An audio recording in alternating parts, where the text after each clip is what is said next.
You are a very loving person. Maalaga ka, mapagmahal, pagbigay. Lalo na pagdating sa mga taong nakaka-relationship mo, okay, you showed your soft side to them.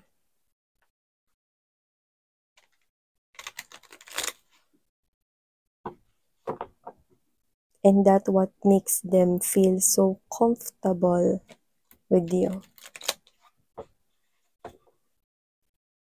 But for some reason, someone here did walk away.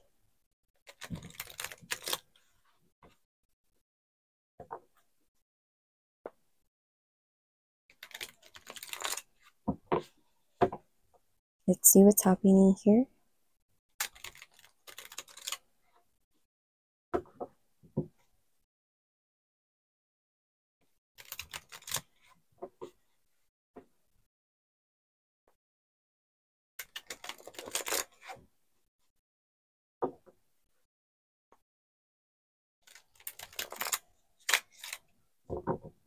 Okay, so let's go ahead and check this out.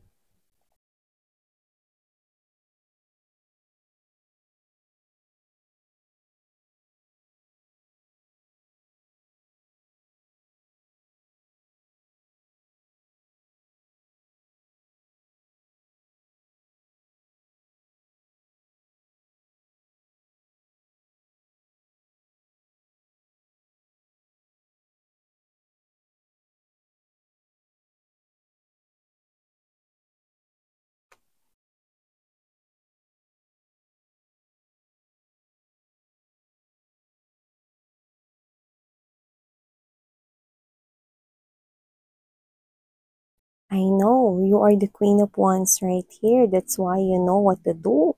Okay?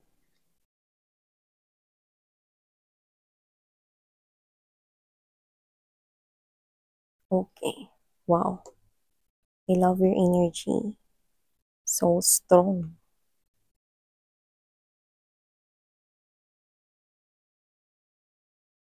Hey there mga my loves! Kamusta naman kayo mga babes, no? At hi and hello new subscribers. By the way, my name is Yan.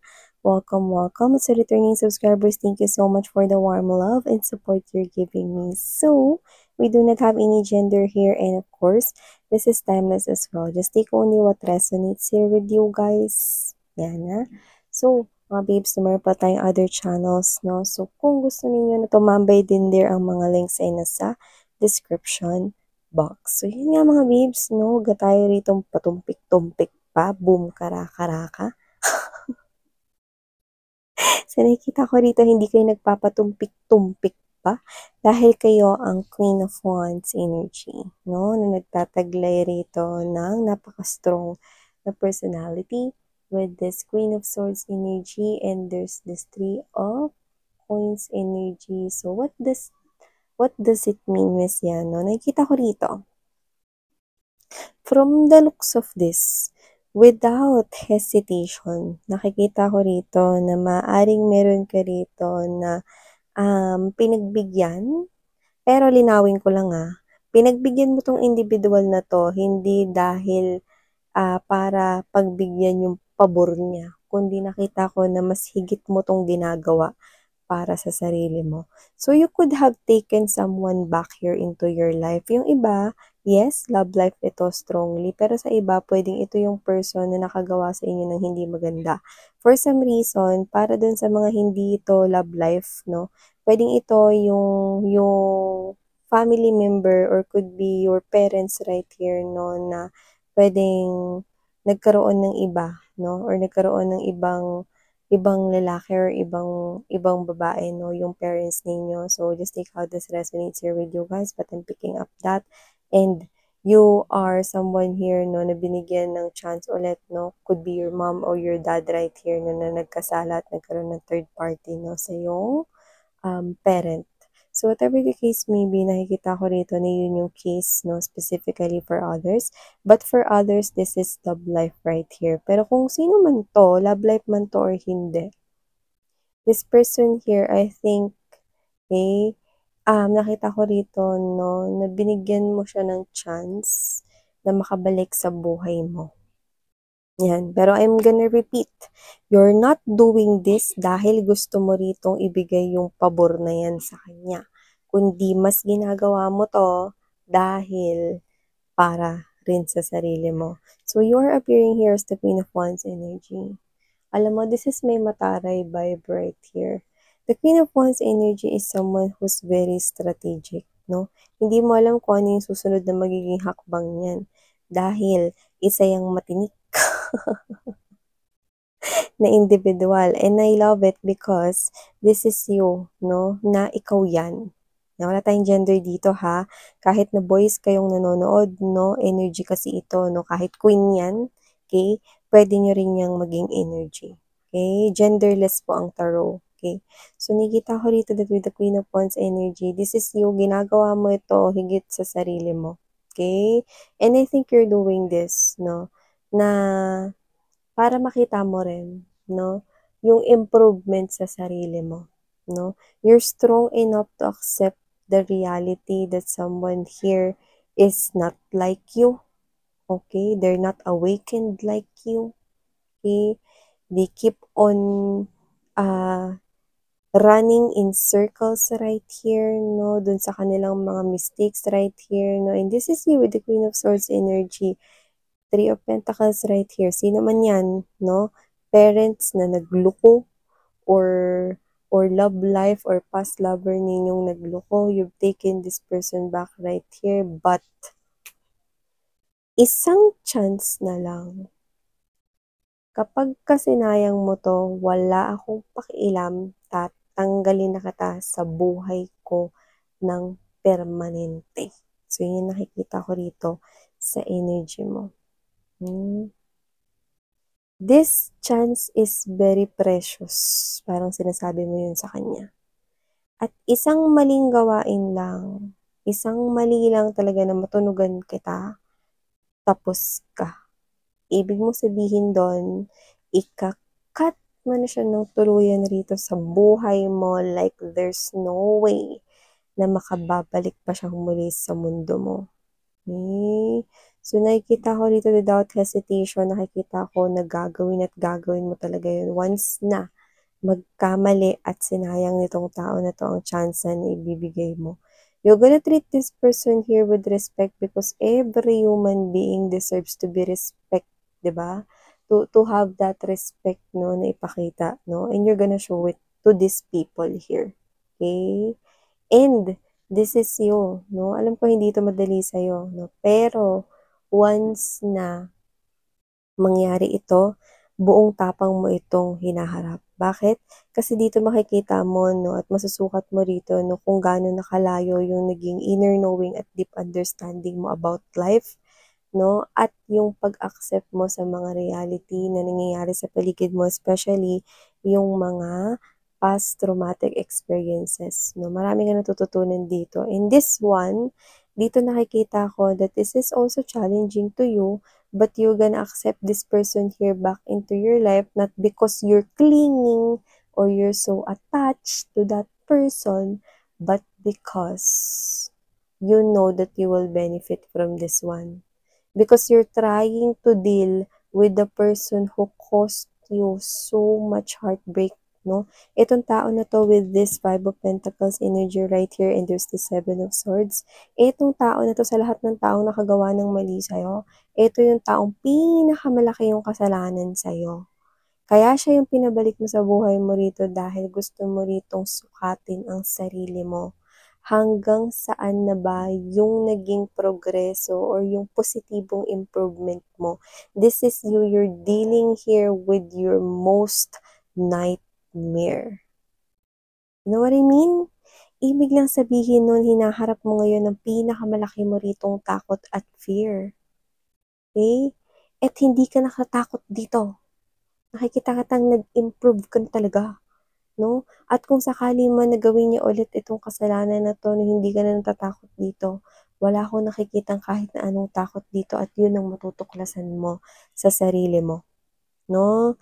This person is not awakened enough for him or her to repeat that big mistake niya sa inyo. Okay? At kahit maulit pa ulit na gawin niyo ito sa inyo, like wala na talaga rito na makakapagpaapekto sa'yo, no? Wala.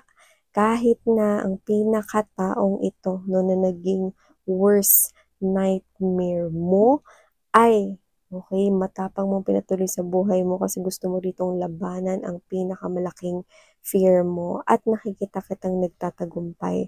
Makikita mo rito ang katotohanan with this Ace of Swords energy in the Hermit, no? Ang katotohanan rito na iba ka na talaga, no?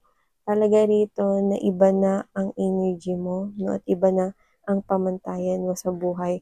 Ang taong ito ay hindi ka na muling kayang saktan kahit na ulitin niya pa, no, ang pinakadumurog sa puso mo at pagkatao mo noon. Yan. So, kung sino man tong energy na to, nakikita ko rito na kaya mo siya pinatutuloy sa buhay mo dahil siya yung pinakamalaking dahilan kung bakit ka nagkaroon ng trauma sa iyong mga nakaraan at kung bakit ka nasaktan ng sobra, ang naging dahilan ng heartbrokenness mo, ang naging dahilan ng pinakamasakit at painful rito na experience sa life mo ay talagang nakikita kong malalampasan mo. Dahil kahit maulit pa itong bagay nito, hindi ko na nakikitang naapektuhan ka pa at wala kahit na 1% ng pag-hesitate. Natatanggalin mo siya sa buhay mo forever. Nakikita kong gagawin at gagawin mo yon. So, a reconciliation will happen here between you and your worst nightmare right here. You're gonna communicate in a peaceful matter here with this person and you're gonna arrive taking risks and taking chance in accepting this person here back in your life. But you are the one who will gonna benefit out of this connection here more. Okay? You're gonna benefit more out of this connection here with this person. And I'm seeing you without hesitation. Tatanggalin mo siya ulit sa buhay mo, pero for good na ito. Okay? I know you have your reasons because you are the Queen of Wands. And you're doing this because iniisip mo ang sarili mo dito. And I love it. Okay? I love it. Okay? Lahat tayo rito, kailangan meron tayo ritong itest. And I think you're testing here yourself. You're challenging here yourself. Okay? Kaya ko bang harapin ang pinakamalaking takot ko? Well, kaya mo. At dito nakikita ko na wala ka ng ibang kinatatakutan dito na anuman na fears ng iyong maitim na nakaraan. So, kung ano man ito, nakikita ko rito, no, na ikaw ay magtatagumpay at mapapalaya mo ang sarili mo sa pinaka masakit at pinakamalupit na bangungot, no. Nakikita kita na nakalalaya na. Taray! So, ibig sabihin, no, even though you let this person here crawl back into your life, no, and it looks like na parang naging test ito, no, ginawa mo siya ritong parang human test, okay, but you have your reasons, and you have other reasons right here, and your reasons are all valid, remember that, okay? So, kung ano man ito, nakikita ko na mas ginawa mo ito para sa sarili mo. Okay? At dito nakita ko, no, na mas pinipili mo rito, no, yung happiness na alam mong deserve mo. Yun. At natalo mo rito ang pinakamalaking takot mo. Okay? Kung ano yung ginawa nitong person na to sa'yo, yun yung pinakamalaking naging takot mo sa buhay mo eh. Na matagal mong dinala sa sarili mo. And finally, you're good. You're in a very good place now. No matter what other people here do, hindi ka na masasaktan, hindi ka na maapektuhan. Hindi sa magiging robot ka at wala ka ng pakiramdam, kundi ikaw to na mas pinipili mo yung happiness sa lahat ng sitwasyon at lahat ng mga tao rito no na, okay, sasalungat doon sa kasiyahan mo ay siya ritong palalayasin mo sa mundo mo. Tama. Maintain your peace right here and Okay? Happiness is the only feeling na dapat mo i-entertain sa iyong life. Ano man yung rason mo kung bakit mo to ginawa, no, nakita ko rito na yun ay higit para sa iyong kabutihan. So yeah, bongga, no? So yeah, ito ang mga mensaheng nakuha natin sa'yo. You are so powerful right here. You evolve into the best version here of yourself. And I love it. Okay? I love it. Okay? Continue doing that. Okay? Continue doing what you're doing. I'm proud of you, sweetheart. Thank you so much for your time. Please do check out other channels ating description box. Sarang Hey Love and Light. Annyeong.